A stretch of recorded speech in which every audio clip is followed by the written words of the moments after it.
Good afternoon mga kabeng-beng, sa mapagpalang araw po sa ating lahat. So ngayong oras lang tayo pinagbigyan ng panahon kanina. Walang nahupa yung ulan mga kabeng-beng. Ayan, lumalaki na yung tubig sa atin. So eto, samantalahin natin yung magandang panahon na binigay na konti. Ayan mga beng-beng. Talagang dumidilim na naman, ayan oh. Paparating na naman yung ulan. So ito, subukan na natin itong unit na pupunta ng Talavera, Nueva Ecija, na ito ay unit ni Sir, big shoutout kay Sir Alvin Escumbien. Ayan, Sir Alvin Escumbien, ito na po ang yung unit, sir. So salamat po sa tiwala, Sir Alvin Escumbien. Ayan, no?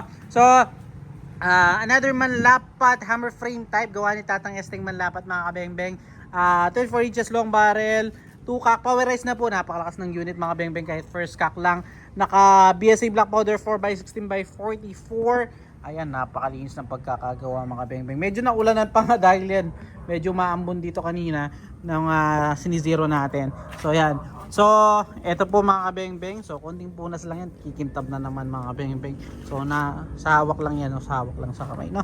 O ayan, napakapogi po. So Sir Alvin Escumbien, ito na po ang yung unit. So syempre, bago po natin yan na ipadala, atin mo munang susubukan or grouping test. So ito po yung ating steel plate. So Sir Alvin Escumbien, gagamitin nating pellets, mature pellets, and resize and sorted straight from the wax mga bala. So first shot po tayo. First shot po. Second shot.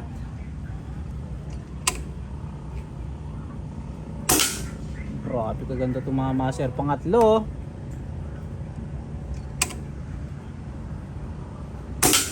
Pang-apat.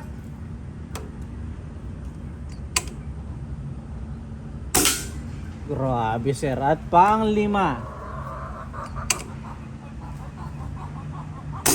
So yun sir, 5 out of 5. Napakaliit ng groupings. Grabe Sir Alvin. Aganda tumama po ng inyong unit. So i-zero ko lang ng kaunti yung ating scope dahil medyo lihis pa ng konti. Yan.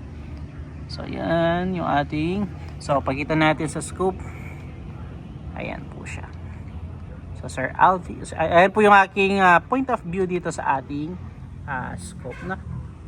So Sir Alvin Escumbien. So sir, ito po yung kanyang naging groupings, no, ng inyong unit bago natin yan padala. So salamat po.